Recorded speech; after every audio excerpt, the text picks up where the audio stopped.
very interesting, I think, from the discussion is basically to realize that it is very important to bring basically these different sectors together. Cross-sectoral collaboration is important.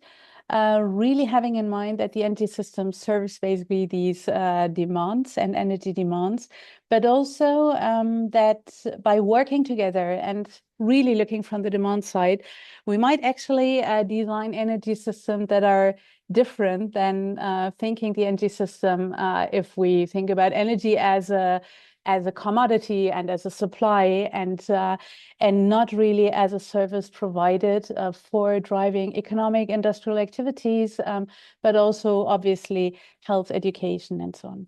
So some language was different last week, and I'm really curious. So I'm just going to bring this back into the room because I'm curious whether our energy systems discussion is going to echo this.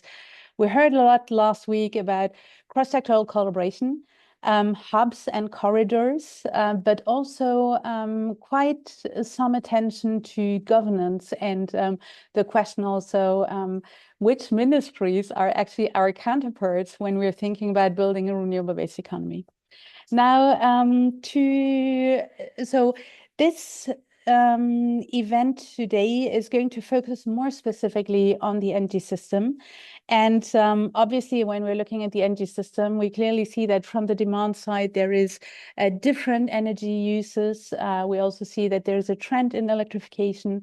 It is very clear that when we're looking at developing countries, there is massive demand increase. And this also means that, so this is one aspect that brings a lot of variability. There is another one, which is that renewables are quite different on the supply side. And so how do we connect basically the dots in an energy system, always having in mind that ultimately it serves our economies and societies. So I think to kick us off here, I'm really happy to that we will have a lightning talk of Molly Walton, who is the Director for Energy from the Women Business Coalition. And I think, Wally, your task will be to basically bring the private sector and industry perspective into this, but probably also this link between like the broader economy and then the energy system, before we'll then have a panel discussion that will look at the energy system in particular. Molly, over to you. Thanks, Rana, and hi everyone. It's such a pleasure to see you. Just maybe in case you don't know who We Mean Business is, we're a nonprofit coalition that unites business voices on climate and really accelerates the energy transition to secure prosperity for all. That is our mission. That's what we're looking to achieve. And earlier this year, we launched a program looking at how do we accelerate the transition to clean electrified economies. And I think as Rana was saying, it's really how does that supply and demand piece come together to deliver this energy transition and an economy that is more secure, more affordable, more competitive, more productive, lots of mores there, and of course, reduces emissions. And so this is something we've been looking at. And I think this talk is more timely than ever, this event, right? We're in the midst of our second major global energy shock in as much of 3 years. And we're really seeing the answer that rises to the top of the list is electrification, clean electrification, renewable electrification, right? We're really sort of centering that as core to economic and security strategy. And I would say the last response really focused on the supply side. How do we accelerate renewables, which was really critical? We're seeing that impact. Renewables are growing really fast. But as Rana said, if we don't also look at that demand side, we're going to miss some things, right? Because 2/3 of global energy demand is still relying on fossil fuels for our heating, for our transport, for our industry. So we really do need to look at this as a system and how do we drive that change. And so this conversation is really important for that. We can't have that if we don't talk about system integration and what that looks like and how do we design an optimal system.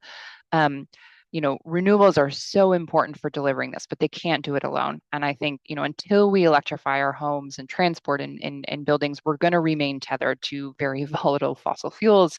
and we're not going to be able to realize these economy-wide benefits. And so this is why we're focusing, and the businesses we're working with are focusing a lot on electrification.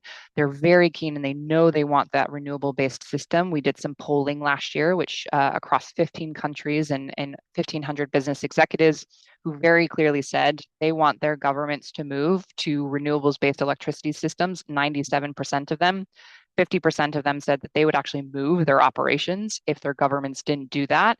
And now we're looking at the demand side. So what does that mean? How do we complement that? And that's really important in terms of electrification being able to take that clean, cheap power and turn it into economy-wide value, really translating low-cost generation into affordable, secure, and competitive growth. And this is something that companies are and governments are really looking at, right? What is that electrification readiness? They're factoring that into their decisions. So countries who really make electrification easier to scale, clean electrification, we should be very clear, easier to scale and deploy, are really going to be places that attract capital. They're going to strengthen their industrial competitiveness. They're going to create jobs, right? This is a big part of this conversation, is how do we design the system to ensure that happens? Energy security, I don't think we need to go too deep into that, but it's very clear that where we've got domestically supplied renewables and paired that with electrification, that is really important for driving energy security within countries, but also delivering and shielding consumers and businesses from the impact of that. And ultimately, affordability, right? All of this really turns on affordability. And we do see that clean electrification really can reduce that economy-wide energy costs. And it's top of mind for consumers and businesses alike. But I think something else you said, Rana, is really important in this. I think historically, it's not that we haven't been talking about electrification. I think we have been talking about it in a very sector by sector way. And I do think now is the time where it's really elevated in terms of how do we make it a whole economy strategy? How do we really understand how these sectors connect and ultimately place electrification as a core lever in and of itself. And so I think that's a really important shift in some of the framing and the way we're thinking about it. And that has ramifications for the system. So what's needed to accelerate this, right? I want to highlight what I would say are four critical unlock areas. There's lots of different policies and measures that are absolutely essential for us to make that shift. But I think these four are really fundamental, where if we don't get these right, it's really hard to see some of these other policies come to fruition.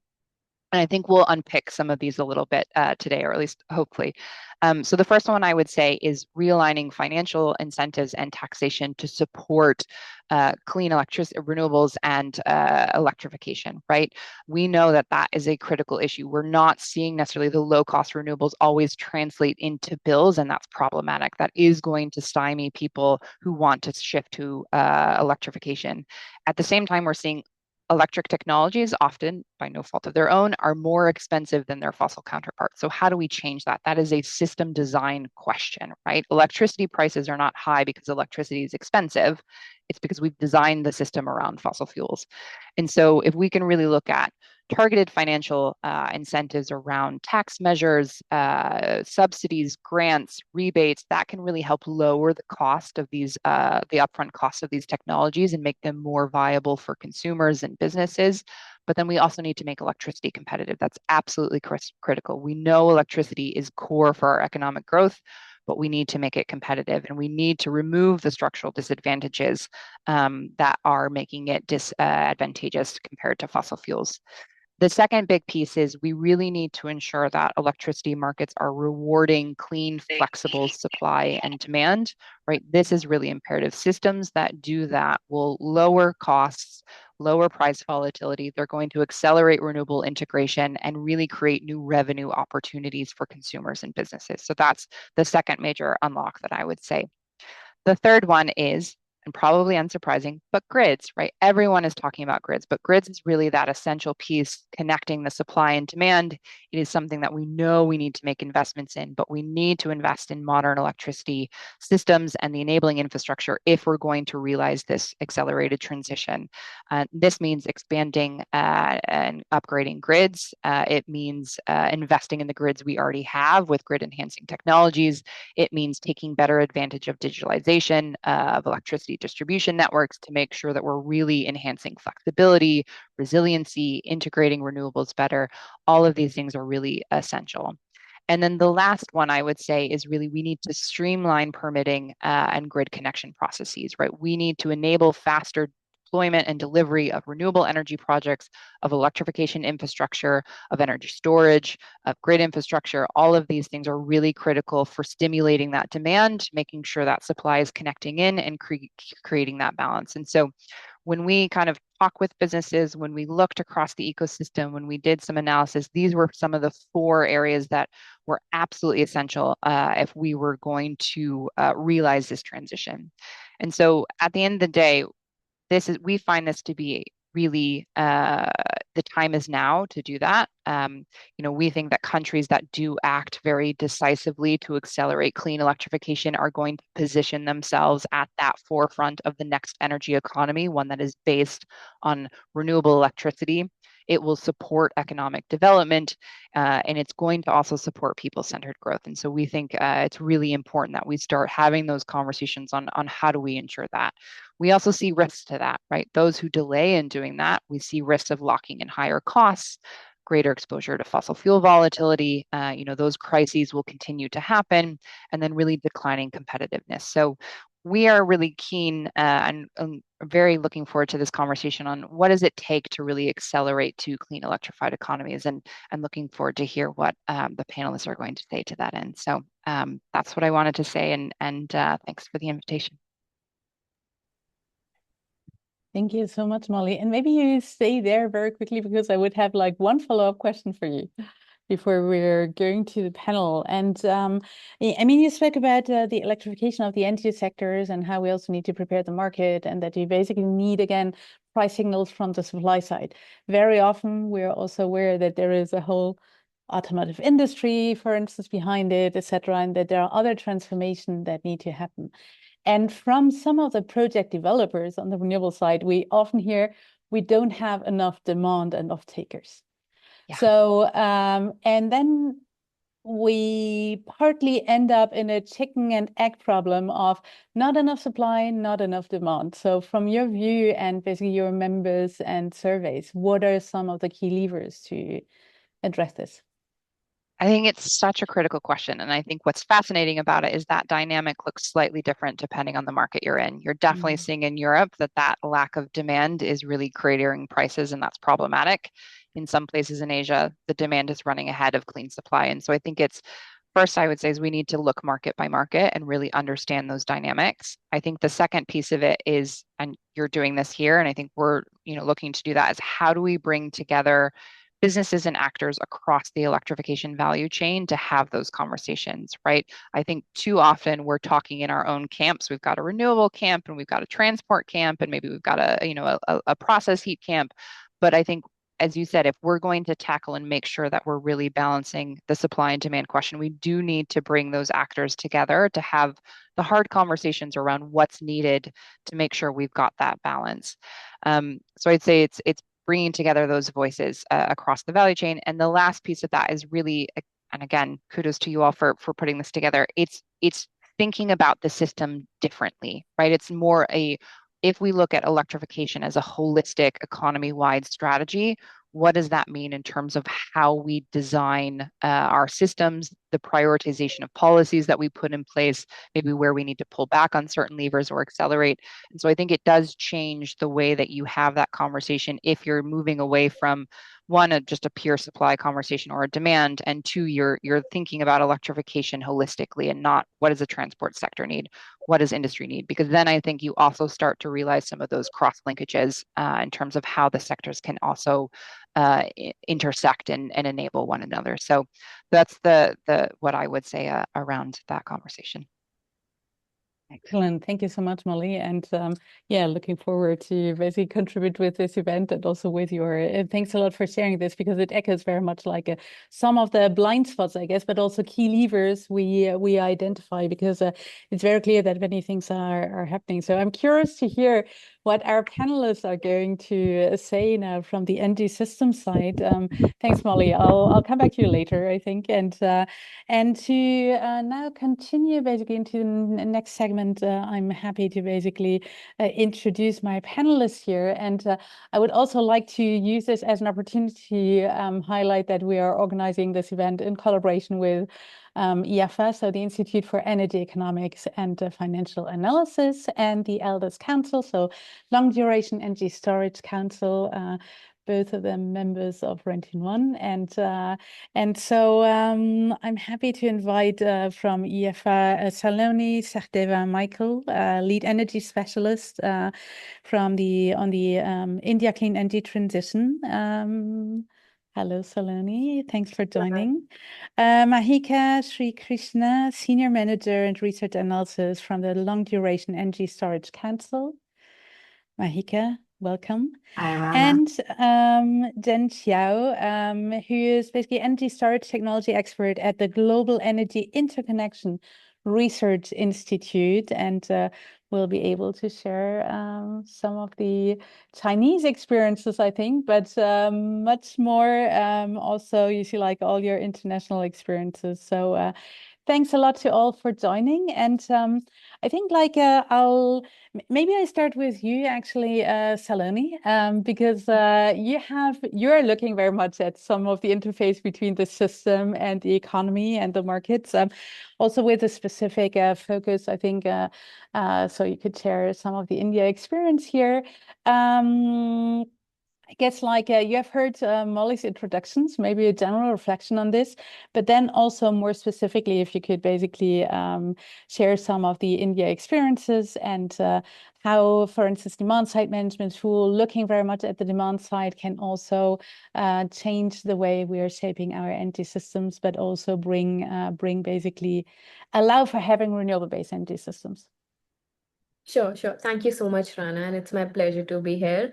Good morning, afternoon, or evening, everyone present. I know we have people joining across the globe today.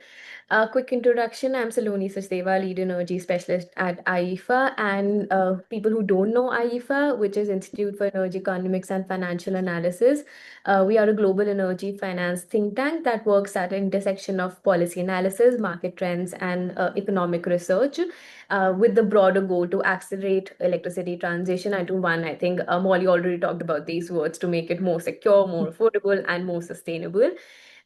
We have team members across the globe, and I today represent the South Asia team with a focus on India. So I think, as Molly was mentioning, this is a very timely discussion, and thanks to the entire REN21 team to organize this. And to just echo what has already been discussed and alluded to, globally, we are seeing how there has been a fundamental shift in how economies are looking at energy security. The linkage between energy security and fuel diversification. Historically, we had seen energy security was largely defined about access of fossil fuels like oil, gas, and with the pandemic, the Russia-Ukraine war, and the very recent West Asia war, we have seen how economies have been impacted globally with this fuel supply.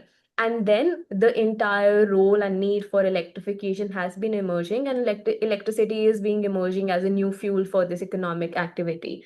I think we've enough alluded on the different demand factors, be it like new demand coming, it's from electric vehicle or cooking or industrial decarbonization, where we feel there's a huge opportunity in terms of electricity and renewable energy being used. But also, I think newer demand like from data centers, which will lead to cooling loads, is coming in. So from an Indian perspective, I think we look at that two situations that we are handling. One is the response to the West Asia war on the fuel diversification, and other is also the heat stress. So very recently, I think globally and in India, we have seen how climate and heat has impacted and increasing the cooling demand, and how electricity has been used as an active solution to provide that. In fact, within electricity, it's renewable energy system who's been providing that supply.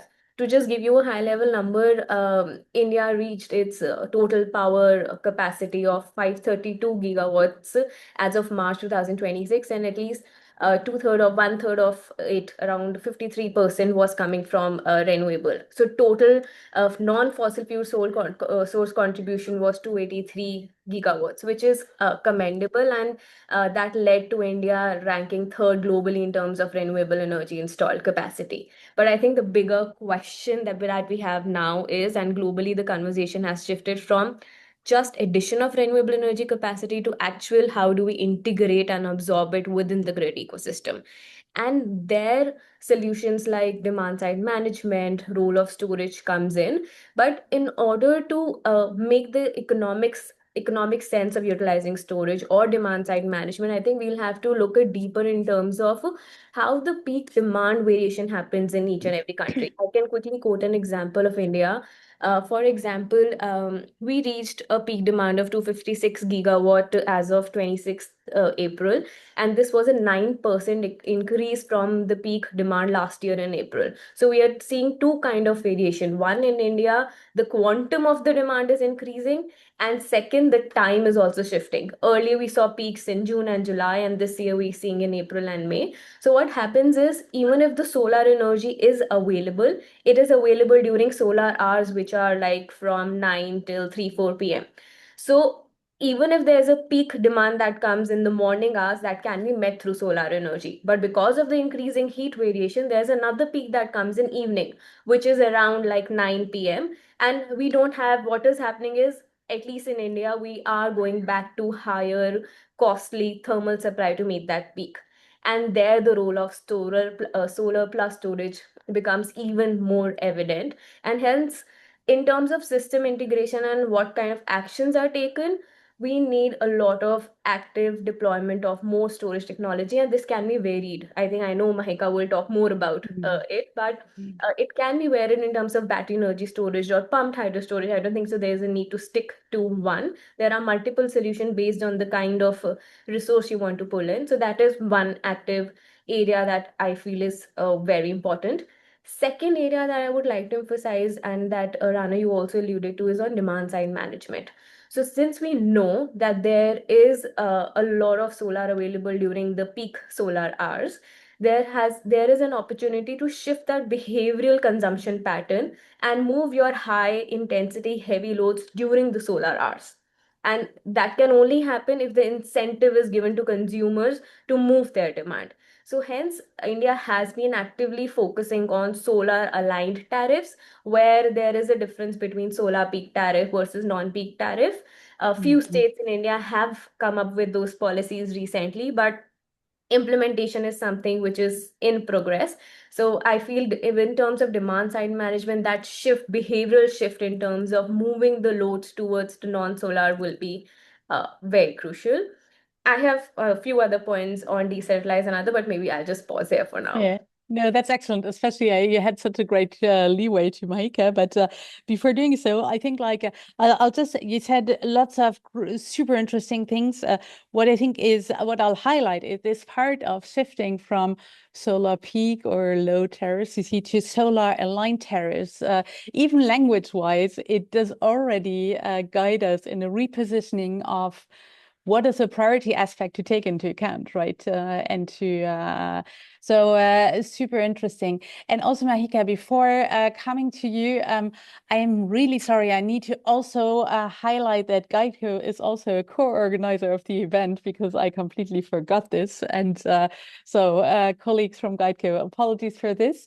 And Mahika, now over to you. Saloni has very clearly highlighted the importance for flexibility and storage as a flexibility option. Now and you also mentioned, Saloni, that there are lots of different solutions here.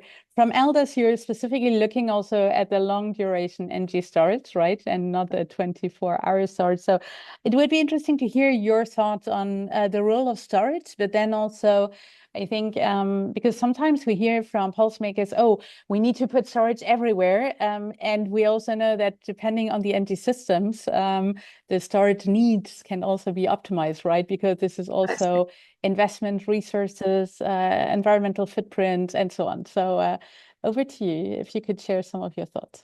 Thanks, Rana. Thanks for the question, and thanks also for the opportunity to speak about this topic from a storage perspective. And Saloni set up, I think, the conversation very well, as Molly, to make it very conducive for discussion and bring in the role of flexible sources and storage, especially into the conversation. So thanks for setting that up.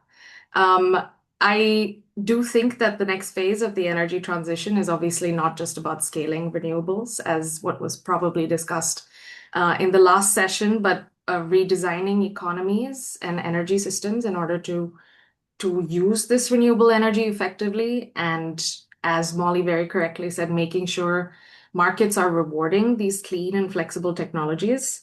And the issue is no longer simply deploying more renewables. It's about how effectively we can actually use these. And Saloni pointed out that renewable heavy systems create these periods of abundance and then periods of scarcity. So she dove directly into that topic. So I'll probably provide a bit of a background on what the role of storage is and what kind of role storage plays, and especially different durations of storage. So you have periods where renewable generation is extremely high and electricity prices fall very low or even negative, as we've seen in parts of Europe. And the system cannot absorb all the available renewable power. And then you also have several days where renewable output is much lower across large regions. So from a long duration energy storage perspective, and I should perhaps introduce my council, that is the Long Duration Energy Storage Council, or the LDES Council.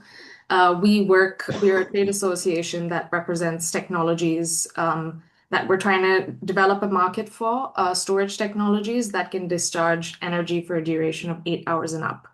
So we kind of represent the entire span of storage technologies from 8 hours onwards, whether that is a 24-hour storage technology or a 200-hour storage technology. That also comes well within our definition.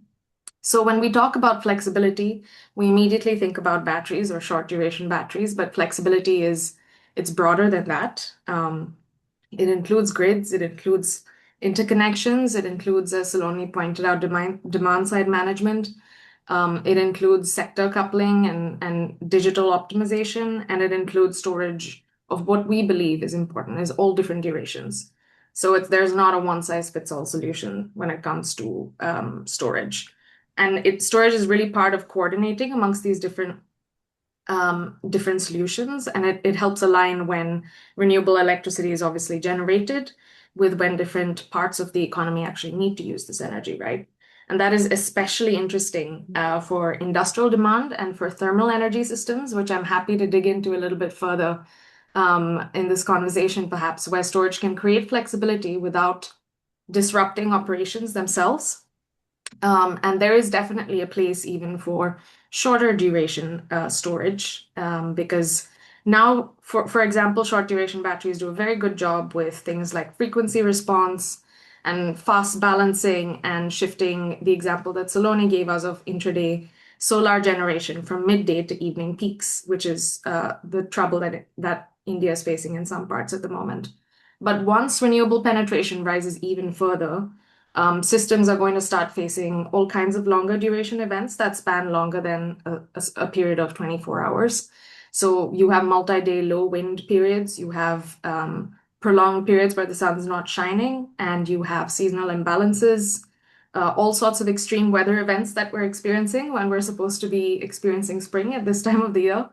And this affects both supply and demand simultaneously, and even geopolitical instances that have been highlighted. And these are really energy availability challenges rather than just short balancing challenges. And I think that's how we should think about storage.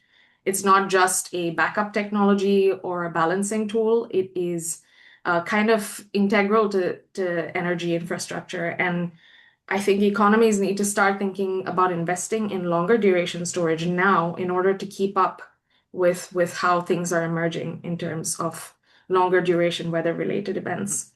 And of course, it's not just a power sector solution, energy storage, especially long duration energy storage. We view it as a cross-sector decarbonization solution where you address power, you address industrial heat, you address chemicals and hydrogen, and there is so much opportunity for broader energy system integration. And the end goal, I think, is the same. We're making sure that we're valuing these different sources which support the energy system and making sure we don't perform in silos and that markets are remunerating them fairly for the value that they provide, and we're coordinating our efforts. So really looking forward to hearing the rest of the perspectives on this conversation. Thank you so much, Mahika. And that's really great also that you're highlighting the importance, I think, on the in terms of energy security, but also the sector coupling and cross-sectoral parts. And actually now I think I would love to bring you back with some of the speakers of last week so that we can have another hub and corridor discussion, probably along long duration storage locations. You see, this might be. But also, I think this part of energy security and how storage is important, especially in the current geopolitical times, I think is a really good leeway also to the case of China. Chao, I'm turning to you because, I mean, it's all over the press, right, that China is well prepared to still manage basically the current energy crisis because they have lots of electrification, renewable energy, the grid. There has been quite a strong alignment, you see, in terms of policies, but also storage of fossil fuel has been built up. So storage is really important in this context. Maybe you could share a broader perspective on this topic. You see, what alignments, so what can we learn from the experience in China?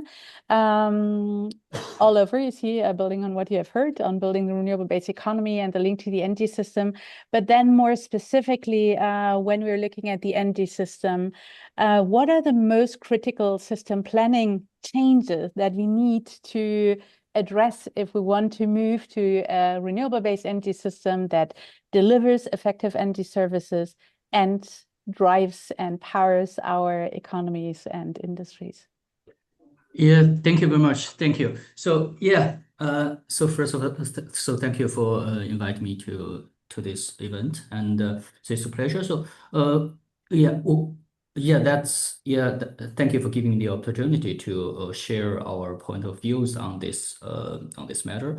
And so first of all, maybe I give a very brief introduction of our company. So our company is called Global Energy Interconnection Research Institute. So it's a branch of State Grid Corporation of China, but we are actually situated in Berlin, Germany. So we are not only like looking at the developments in China, but also like what happens in Europe and across the world.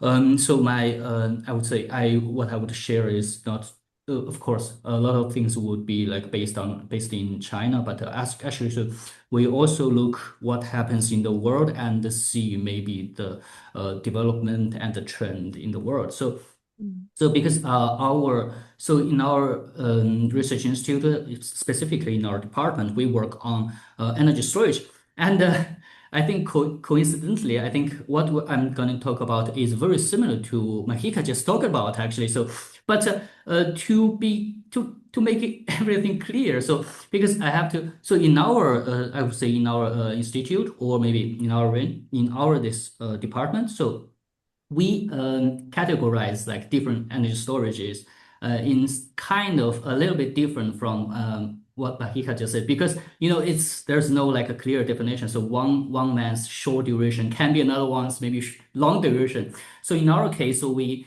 specify like the energy storage which is shorter than 4 hours, we call that short hour, and from 4 hours to 200 hours, we call that medium duration. So I think maybe in Mahika's like definition would be already long, very long, and so from 200 hours on, we call that long duration. So in our case, so we consider like lithium-ion battery. That's of course that's kind of short, and in our case, thermal energy storage, pump hydro, maybe those compressed air, that's medium duration, and also hydrogen, power to X, something like that. We call that long duration energy storage. So we look at those because we're a grid corporation, so we really care like what happens in the grid, and to stabilize the grid and to make it safe, stable, and reliable is actually our first priority. So we look at the net demand with renewable energy penetration, and if you really do the we collect the data and we summarize it. So it's one very interesting fact is we found that when you have higher and higher renewable penetration, the net demand of the system, the demand for energy storage less than 4 hours takes less than 1% of the energy. And for those energy storage systems that's longer than 200 hours, it's less than 6%. And more than 90% of the energy storage demand comes from 4 hours to 200 hours, which falls right into the definition of medium duration energy storage. So in this case, we see a huge market, not only a huge market, and also a huge supplementary opportunity for the grid for a company. But the situation right now is when people talk about energy storage, the first thing comes to people's mind is battery. So whenever I go, at least, when I say what we do is energy storage, they just ask me like, what kind of battery do you make? And also the second question people would ask is, what in your opinion, what is the best energy storage solution? So I think the first thing is because the market now is like battery, people know battery, and battery is something everybody see and everybody use from a kid. So I think that's understandable. But the second question, I would say it's not really a good question because I think from a technical perspective, there is no best technology or worst technology. There is only a suitable technology for a correct user case scenario. So in this case, as I just showed you that 90% of the demand comes from the medium duration. But now this market is actually missing. So people are trying to extend the duration of batteries. So to make the batteries last longer, and also they are also trying to decrease the duration for long duration storage energy storage, for example, like hydrogen. So in our opinion, that's of course that's feasible. You can do that, but it's not really cost effective, and you waste a lot of money on that for that reason, because it's in our case there are more cost effective and reliable solutions for that. For example, thermal energy storage, or like some thermomechanical energy storage methods for that. So in that case, what we are looking at and we are studying is most likely the medium duration energy storage technologies, and so such as phase change material and thermochemical energy storage material. And also in China, what we saw is because China is like incorporating and having more and more renewable energies, especially like I think from Northwest, and also like in the East, we have a lot of PVs right now as well.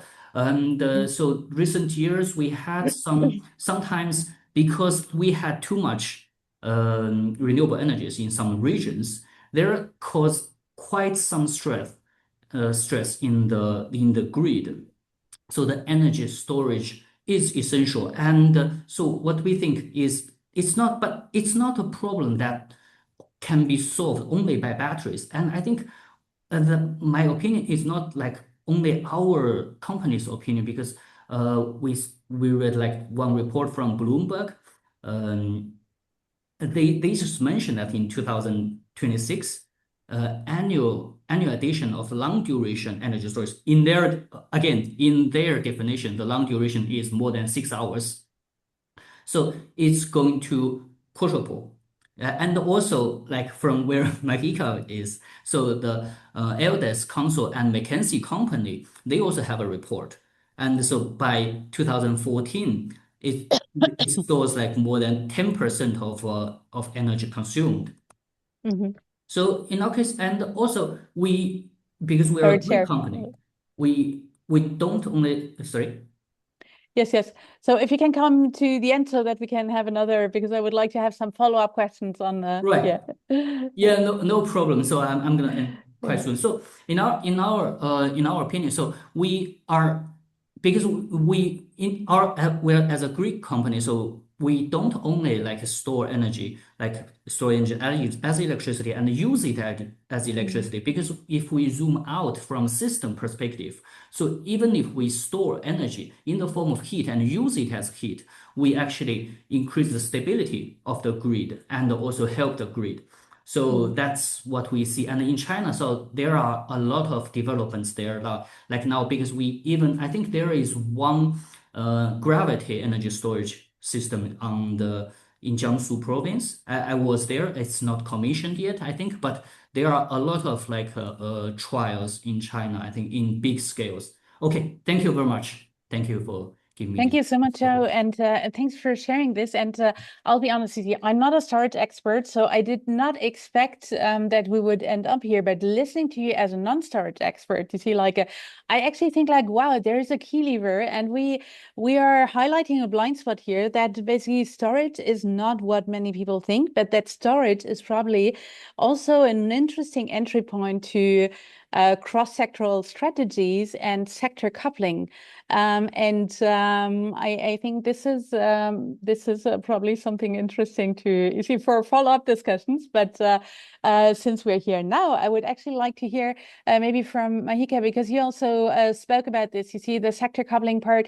How do we actually strategically build in this case on storage? You see, like and also medium-term storage here, the thermal applications to connect the different clients ultimately, right, to the energy system, but also to use this as an opportunity to connect sectors.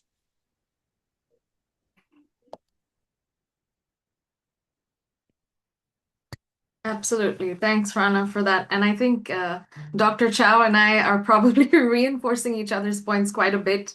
And you kind of made some of the points I was planning to make next. So we make a good sorry. tag team. That's totally fine. This is great. This is a great way to know that we need to coordinate forces because we have very similar messages. But of course, I think sector coupling is increasingly important in renewable heavy systems because it allows for different parts of the economy to interact with renewable supply more intelligently. And instead of treating electricity and heat and transport and hydrogen and industry as kind of separate sectors, working together is important. I think an element of what I wanted to talk about was industrial heat as well and the role that storage plays in it. I'll be quick at the risk of making this too storage oriented. But okay. I think, yeah, I think one of the most under-discussed parts of the transition that we like to highlight at the LDES Council is industrial heat, because a lot of the conversations focus very heavily on electricity generation and transport electrification, important points. But industrial heat still represents a very large share of industrial emissions globally. And so what makes industrial heat especially interesting is that it's not about continuous delivery of electricity alone. As Dr. Chow said, it's about thermal availability or heat demand and clean heat demand. And industries that require very high temperature heat or medium temperature heat, including the steel industry or cement industry, chemicals, pharmaceuticals, glass, ceramics, paper and pulp, all of these industries require very high temperatures of heat. They require continuous operations because, as we mentioned, even a little bit of a burst is very costly for a manufacturing industry. And they require a reliable supply of clean energy. So historically, of course, fossil fuels solve that problem very effectively because fuels are inherently easy to store and easy to dispatch, and they provide stable heat continuously. But one of the major questions becomes, how do we provide this clean industrial heat on a steady basis as systems are increasingly being powered by variable renewables? And Dr. Chow's point about thermal energy storage and medium to long duration storage become increasingly important because storing energy in the form of heat and discharging it in the same form also makes it a lot more cost effective than converting it back and forth between electricity and heat. So thermal energy storage solutions are especially useful in helping decarbonize heavy industry. And yeah, what's interesting is now in parts of Europe, at least, thermal storage solutions are already beginning to be viewed as competitive with natural gas under certain conditions, due to what we spoke about earlier about markets. And of course, this is largely because of the fact that renewables are creating this period where prices are becoming very low.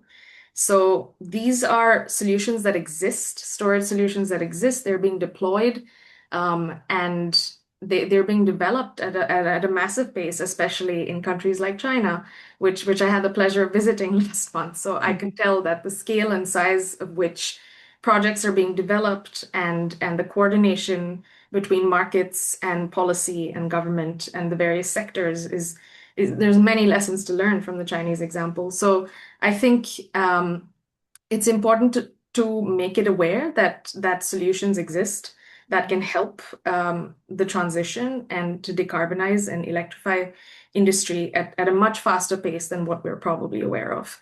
And that we just need to figure out how to coordinate our efforts, especially when it comes to making sure they're remunerated for what they can do, and not just treated as another resource. Yeah, that's a really cool leeway to use, Saloni, because you also used to like Mahike spoke about. Everybody spoke about we need to create the market. It needs to be affordable. It's the remuneration needs to be right, the price, etc. How do we get there? I mean, there is lots of solutions that are some mainstream solutions because the costs are reducing and everybody's looking there. But there are also solutions that probably create real opportunities. Yeah. What are your thoughts on this? And maybe if you can also share some experiences from India, I think, on the market and financial design, etc. Thank you so much, Rana. Very interesting conversation. Maybe I'll start by saying, since we were talking about sector coupling, and I think we've enough alluded on the reasoning for it and why that needs, but I think another layer along with sector coupling is including that as part of planning of electricity demand forecasting. So at least within India, we know that we have these new demand sources coming in, especially with the cooling demand and new data centers. In fact, it is projected that the demand for data centers will increase 5-fold times by 2030. So how do we like accumulate all of this demand that is coming from different sectors, and the planning is better at the regulator side or the distribution and utility side, which will require effective like demand forecasting, more climate sensitive demand forecasting, as we alluded about the different weather changing parameters. So I think first key takeaway for me would be enhanced, more digitized, more AI driven demand forecasting with sector level coupling. Second, I think I won't talk about storage. We've talked enough about storage, but I think I would just one addition there could be pumped hydro, because I think there is a lot of opportunity for regional collaboration, because at least for India, we are surrounded by high hydro rich countries like Nepal and Bhutan. So there is an opportunity for regional collaboration on better utilization of these hydro power and then converting into pumped hydro storage. So second would be more scaling storage and system flexibility. Third key takeaway for me that we haven't talked about a lot is decentralized renewable energy solutions. So when I say decentralized renewable energy solution, it can include a gamut of different technologies, be it mini microgrids, rooftop solution, but how they will help integrate more REs because they are tail end generation and consumption. So that entire challenge of transmission, evacuation, more grid capacity is taken care of. And second, a huge challenge that comes with more RE is an impact on voltage and frequency and harmonics mitigation, with again decentralized RE not being integrated into grids, that's taken care of. But if we integrate it into grid, that's a different conversation in itself. And the third benefit from DRE solution is that we often at different platforms talk about the losses in the grid, because we want to talk about grid modernization and how do we ensure that the capacity of the grid increases to integrate RE. So there the conversation is often about how the transmission and distribution losses are increasing. But in case of use of decentralized renewable energy, because there's less evacuation, we tend to reduce those losses, which is again a winning game at the planner perspective. So I think most of the solutions I'm talking about is now from the planner's perspective, who has to like find solution for this grid integration. So I think decentralized renewable energy gives a lot of opportunity there. Another point I would like to talk about on transmission is, and this has been recent learnings from few stakeholders interaction I have had is, when we say renewable energy curtailment, there are often two reasons for it. One, either the transmission capacity is not available, or second, that there's no demand. At least in the Indian case, the second is not feasible because we have enough demand. The first issue, which is lack of the grid transmission capacity or grid constraints, is being taken care of. In fact, India is one of those countries who has been able to establish a new norm of getting a new transmission line active in just 36 months, from like scratch to it actually evacuation, which has been commendable. But still, I think what the government was trying to do is be much more ambitious and do it in 24 months. So the entire planning of more RE capacity was done for 24 months, but the transmission grid was not ready, and then hence we had RE curtailment. So I think there's also a stock of, yes, we need to be ambitious, but then we need to like keep reality in mind. So more grid modernization would be key. And I think the last point will I'll close with is, along all of these different stakeholders, pointers that I was talking about, one key parameter that misses smart metering. So in order to ensure there's more RE integration, there's more DRE, or there's more storage coming in, we need active metering of behind side metering. And there the role of digitization and smart metering becomes even more eminent. I know that a lot of countries are putting effort in it. Specifically in India, we have seen active growth around this sector, but I still feel there's much more to do. Yeah, maybe I'll just pause there. Thank you so much. And thanks a lot also for bringing up, I think, planning so prominently, because this is obviously, but also everything that is distributed renewables, because I think often in, it's definitely a reality in so many developing emerging economies where energy access does not exist yet, but where we also realize that because of cost, there is such a development, and it does have an impact on all the electric grid infrastructure also, but also markets, utilities, and so on. So I think we'll have a small change of plans because the discussion is really great, and we have so many questions in the chat. So we will actually bring the breakout room discussion to the big room, and I will then. So Chair, maybe very quickly before I'm going to the Q&A on the side. I would like to hear your view on planning after all this discussion, because planning seems to be so fundamental between the different demand, supply, grid solutions, clients, storage, and so on, resources. You also spoke that there is not a one size fits all.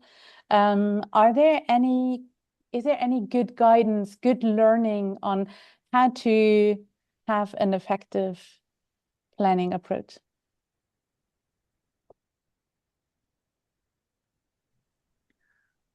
Oh, I think this is a very good question and also very difficult question. I think first of all, I think nothing can be done because especially like in this energy sector, so nothing can be done with the help and support of the policy.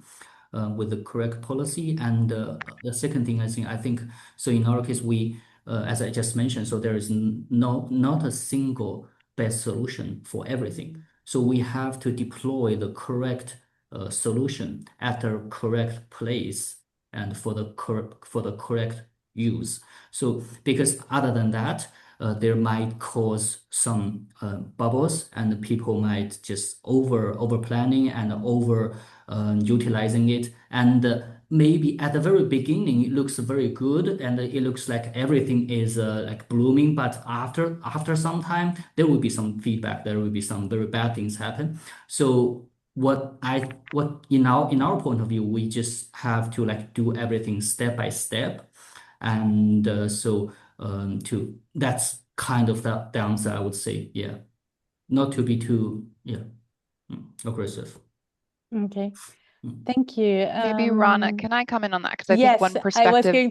going to actually invite you. Please join us here Yeah, in no, our absolutely. virtual So panel. I think on the planning question, I do think that this is really critical.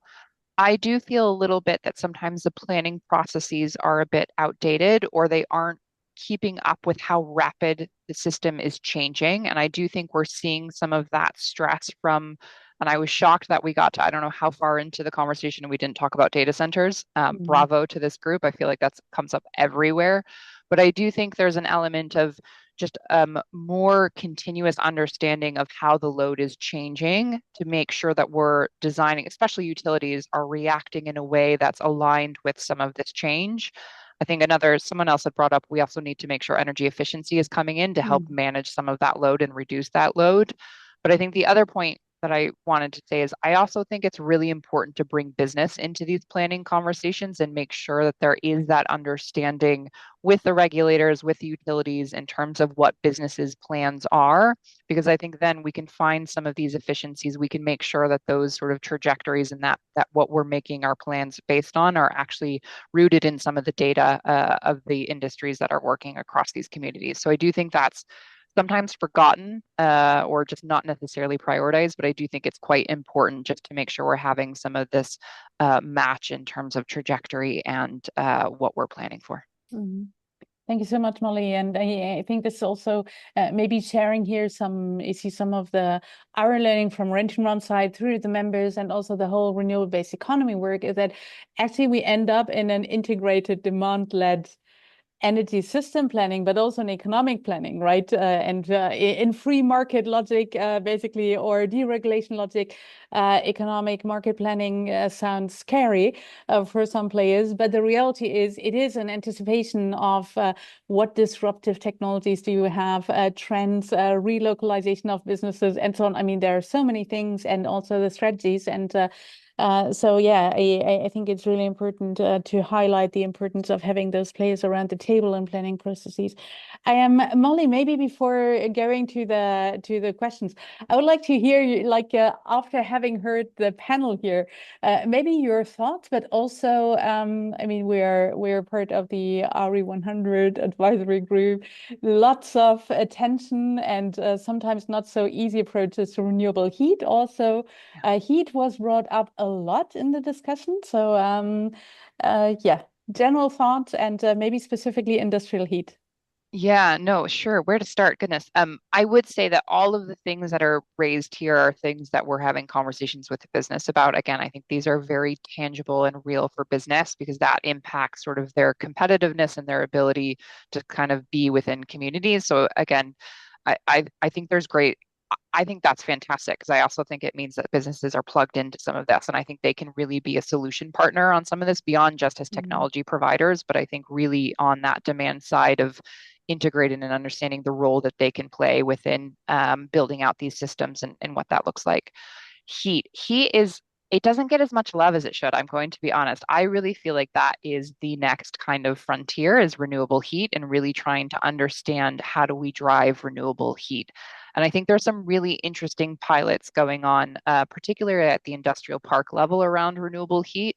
And so I think what would be, I feel like the ecosystem has really, you have a lot of coalitions and work that are really focused on renewables or focused on EVs or focused on buildings and energy efficiency. I don't see the same for heat. And I think that is a missing piece, as Mahika said, like that is such a critical lever that we need to unlock. Some of the answers are going to be electrification, some are not. But I think really targeting and understanding the opportunity there and bringing some of these coalitions together to think through how we can drive renewable heat would be welcomed and needed. I know, there are pockets thinking about it.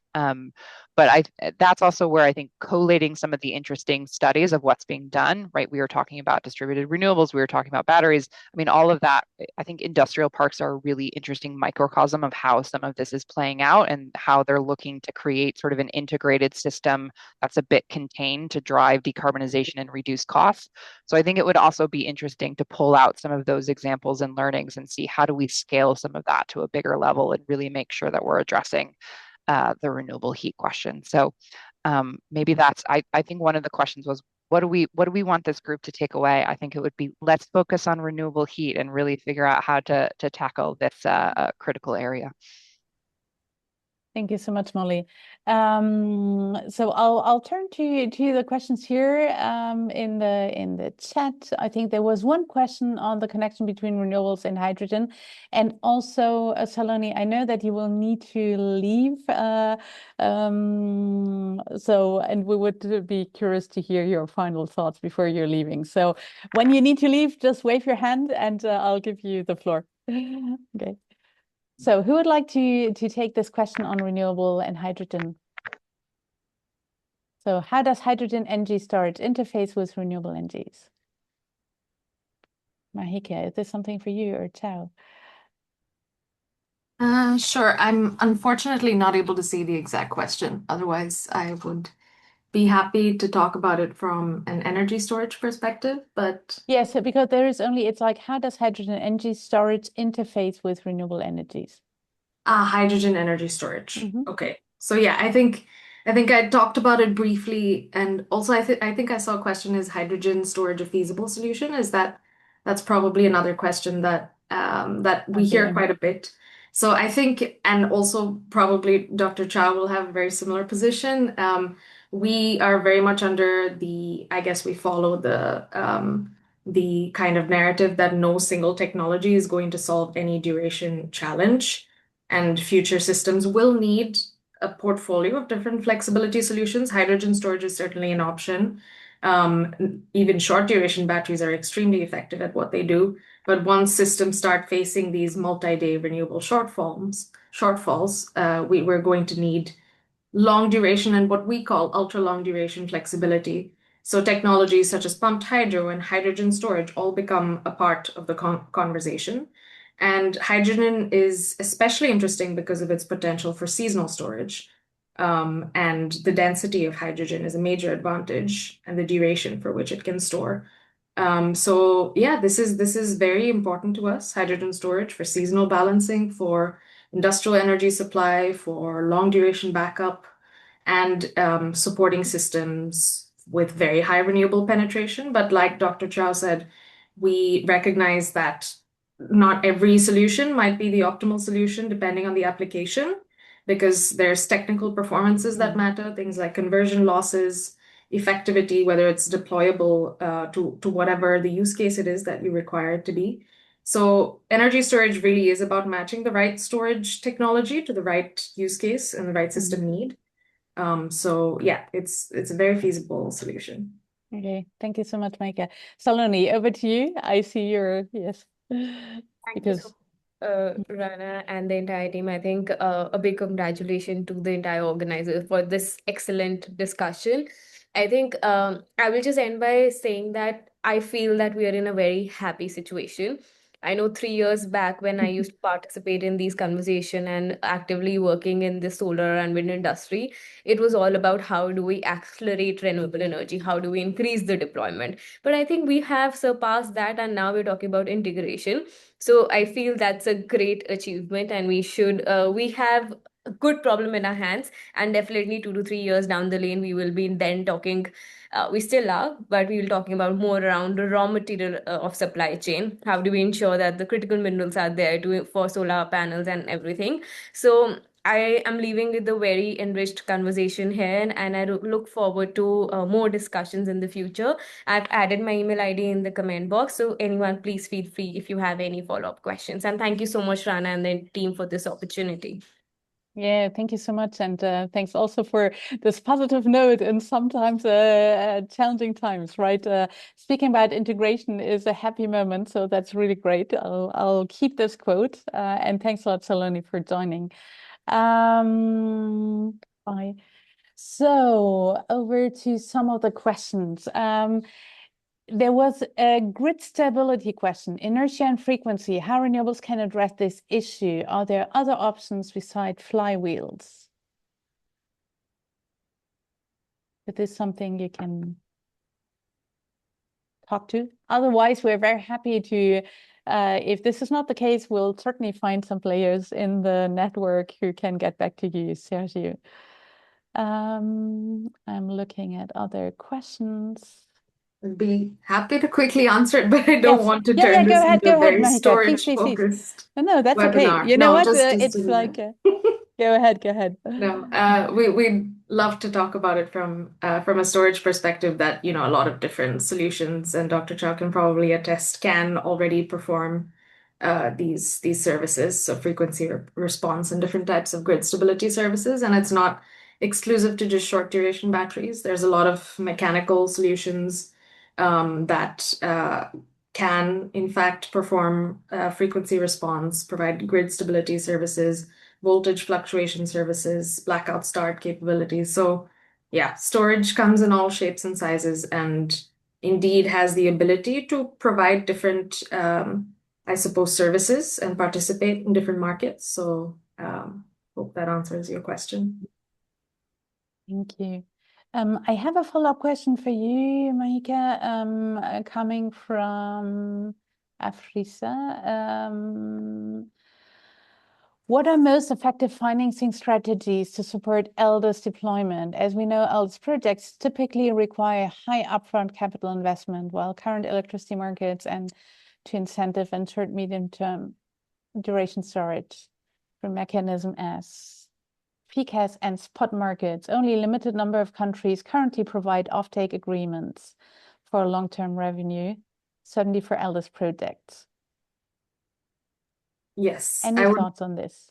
I would love to delve into some of what we do in terms of policy asks, and Dr. Chow, feel free to chime in here, and Molly as well. I know that you've worked with LDES fairly extensively. The way we see it at the LDES Council is there's a challenge, a lot of energy storage solutions, novel ones, the capex is high, but the longer for which they are in the system, the more benefit they provide. And this is obviously something that's a challenge to make bankable. So the question of making LDES bankable is something that we talk about very often. We are focused on, first of all, raising awareness that these technologies exist and that they're deployed already. And then we encourage an assessment of the need to be done on every level, at a system level, to understand properly modeling what is your multi-day renewable shortfall, what is your seasonable variability, what type of prolonged stress events do you experience? And taking into consideration that if you don't invest in a longer duration type of storage currently, you'll fall into a shortfall in the future that you want to avoid.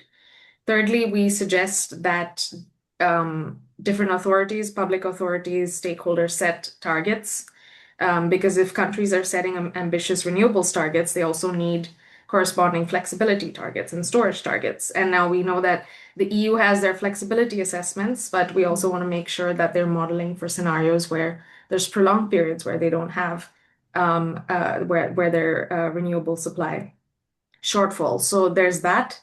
And then, of course, allocating enough funding at a national level, at different stakeholder levels, demonstration funding, pilot programs, innovation support, and then lastly, the market access and long-term revenue visibility. I think we've talked about remunerating these services for what they provide, right? So markets these days undervalue duration, they undervalue resilience, they undervalue renewable utilization, and abated costs of sometimes integrating a thermal energy system, for example. So there's a lot of things that we're working on towards making energy storage in general more deployable. But the fact of the matter is that these projects exist and they're being deployed already, both behind the meter and in front of the meter. So yeah, we have a bit of an uphill battle in front of us. But I think opportunities like this, where we get to talk about these solutions, are certainly helpful. So thanks for the question. Yeah, thank you. I'll also build on because I saw there was a mention of geothermal basically when we spoke about heat, and I think probably similar to you see some of the storage solutions, etc. Some of the renewable energy sources do also not always have the attention, even though there is quite some potential. So here some geothermal power plant in the Philippines, and that they're also offering baseload power. So that's definitely also a real value to the grid. Mahika, do you believe that? Oh, Longfei, please. Thank you. Hello. I was just trying to get back to the grid stability questions and provide some just Chinese approaches in a very a brief way. So the Chinese TSOs took the approach of so-called source grid load storage integration strategy. So in order to alleviate the grid to tackle the grid stability challenge, brought by the high integration, high penetration of renewables. It actually is a package of approaches. So the first one would be shift the system from the grid following technology to the grid forming technology, managing advanced inverters that mimic traditional synchronous generators to like support the grid autonomously support the grid frequency and voltage, especially in the region with a weaker grid like Tibet or Xinjiang. And the next one would be retrofitting the coal-fired power plants to operate as a ultra low loads, normally 20-30% hour to 20-30% operating hours, allowing them to act like a stabilizer instead of a base load that balance the intermittency of wind and solar. And then the system adopt approaches, very important approach with ultra high voltage transmission projects. That's also part of the reason why GEIRI is established back in the 2016. The ultra high voltage projects really help the cross-regional balancing and the installation. On top of that, installation of synchronous condenser that provides the inertia and the short circuit capacity.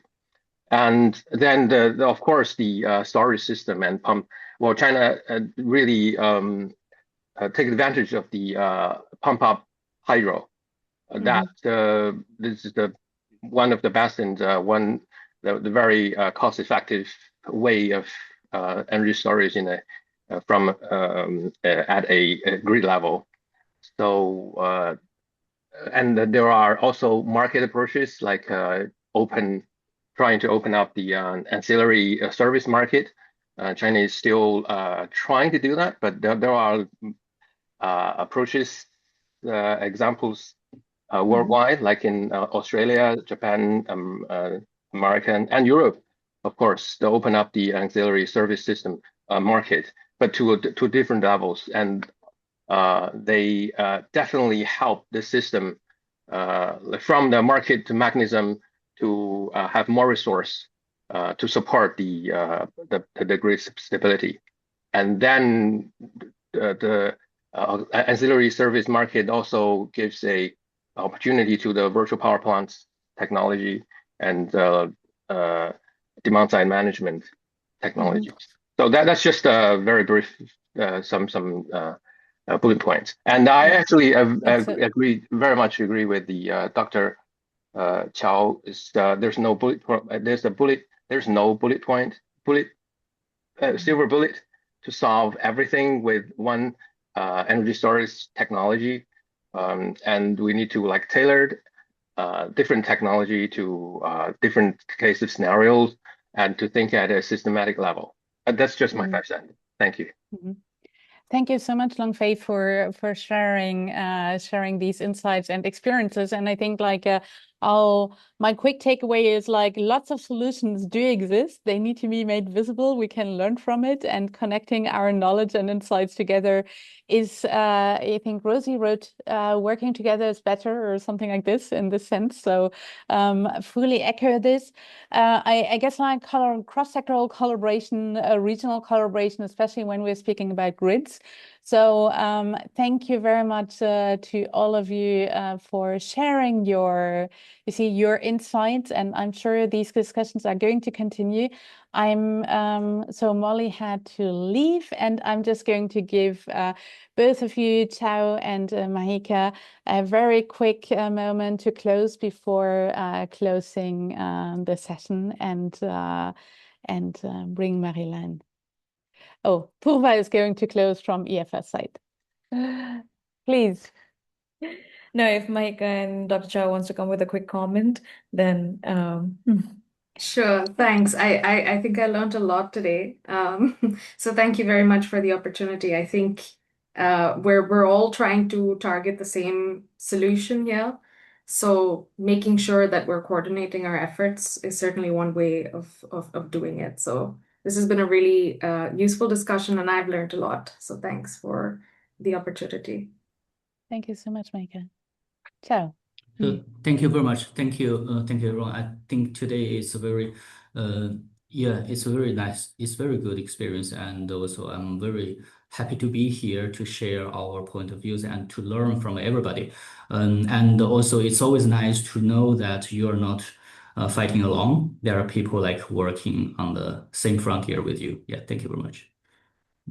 Thank you. I think I would just like to thank REN21 and the co-organizers for this wonderful opportunity to just bring together everyone to discuss and learn. And I think we all learned a lot today, especially when it comes to storage and planning and forecasting. And I reiterate what Saloni was saying, that earlier the discussions were about renewables and adding more renewables, and now it's about integration and about today what we learned, that storage is not like a one-stop solution. It's not just about battery, and it's so much more. And I think it's important that we take this conversation forward. So I will, we all can work together and take this conversation forward as well. Thank you so much. Thank you, Rana. Thank you so much, Purva.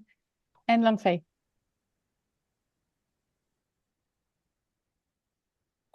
Thank you first of all having this event, and really a privilege, really a pleasure to co-host as the to have this event, and GEICO would be join force with REN21 and on the capacity building efforts, and we're looking forward to more events like this. Thank you. Thank you so much. Yes, thanks to all. Thanks to the partners. Thanks very much to the REN21 Secretariat team for pulling this together. And then also like a quick link to what is coming up. Obviously, dialogues are continuing, and knowledge and insights is really important. And in June, we're basically going to launch the Renewable-Based Economy Tracker as part of the Renewable-Based Economy Hub, because as we heard, integration is probably the next step. So building economies around renewables that serve society with effective and renewable-based energy systems. And this also requires new types of tracking. And so I really invite all of you to look out for it, engage, share, contribute, and let's continue working together to learn from great experiences, lots of insights, and also some of the challenges so that we can basically build this renewable-based economy at scale and in an accelerated way. So thanks a lot, and together. So Rosie, your word also ended up in the end. Thanks a lot, and let's continue the discussion. Mariella, is there any from your side? No, you said it also. Thank you so much, everyone, for joining us, and stay tuned to what's coming up. Have a great rest of your days. Perfect. Thank you so much. Thank you. Thanks, Rana. Thanks, Mariella, for all your organization. Yeah, Bye. thanks, Thank you so much Mariella. for joining. Thanks, Rana. Bye-bye. Bye.